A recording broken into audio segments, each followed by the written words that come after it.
Hello friends, this week's devotion is titled Solid Foundation, Part 2. 10 days ago, the Lord highlighted the restoration of ruined cities to me 3 times. He then led me to Psalm 118 verses 14 and 15, which say, "The Lord is my strength and song, and he has become my salvation. The voice of rejoicing and salvation is in the tents and private dwellings of the uncompromisingly righteous.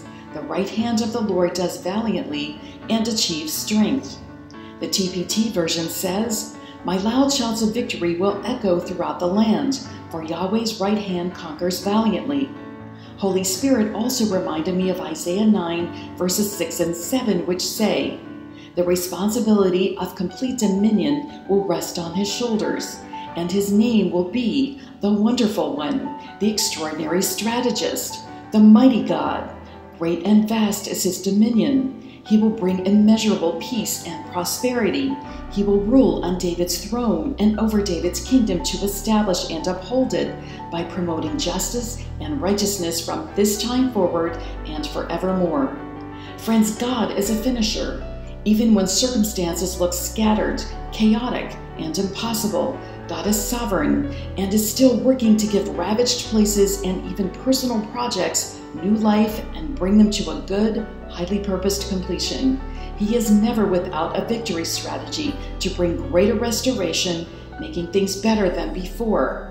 Even if we need an overhaul, it just means that our God is patient and will draw us nearer to make us more solid in Him, more solid like Him, the foundation who laid His life down for us, to live as immovable, which means will not budge, stable, which means unchangeable, and steadfast, which means standing fast without buckling or giving way.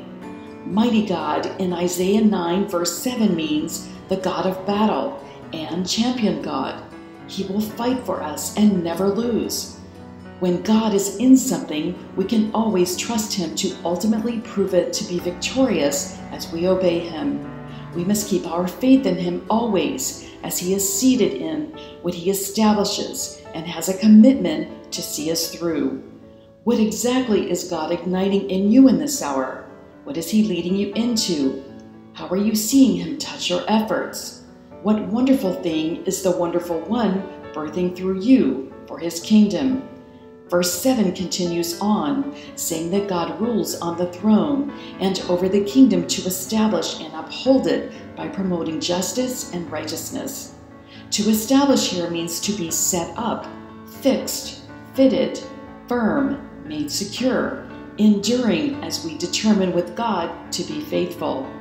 As we rule and reign with Him, He sustains us, comforts us, refreshes us, strengthens us, and stays our hearts with determination, truthfulness, right discretion, and vindication that doesn't quit. This is the God we serve. Never give up on His appointed times for justice. They are solid ground that we can trust, and God will not forget.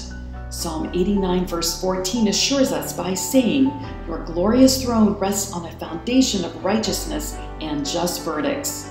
Grace and truth are the attendants who go before you. Have you ever had an encounter with the Lord where He reveals an important event ahead for you that you know would be impossible without His intervention? Then He not only confirms the event through 2 or 3 witnesses, but He consistently encourages you over time by revealing more and more bits until the event occurs. By leading us in this treasure hunt style, God not only refreshes our hope, He awakens us more and more until the fullness of time for the event, where we fully mature to receive. We come to realize that the Lord had to go before us to set it up well in advance, because so many elements have to come into place over time, in not only our lives, but others. All along, He leads us along a solid foundation of righteous character and conduct, further into vindication, as He sees it, justifiable. This is a journey where we can trust Him implicitly as He leads us into His plan for righting wrongs, exponentially. The Lord gave me a word of wisdom in this regard, which is, when we get honest and grow to a place of knowing better and fully forgiving, We receive better than what would have been. This is a divine reset, as in Isaiah 22, verses 20 through 23, by His grace and truth. This is what is meant as surpassing victory, and it begins by believing the victorious work of the cross, our secure place.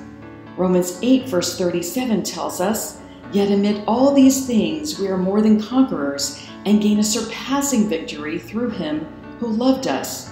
Surpassing means a large amount or high degree, exceeding, excelling, or extraordinary.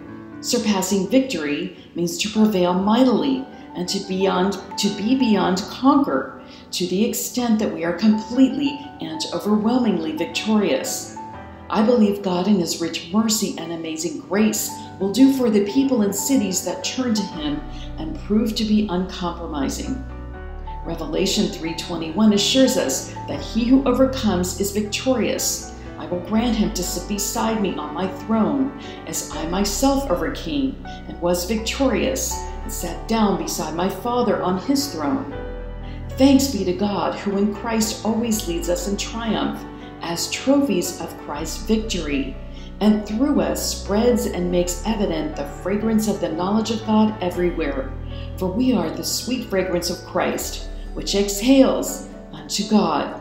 To Him be the glory.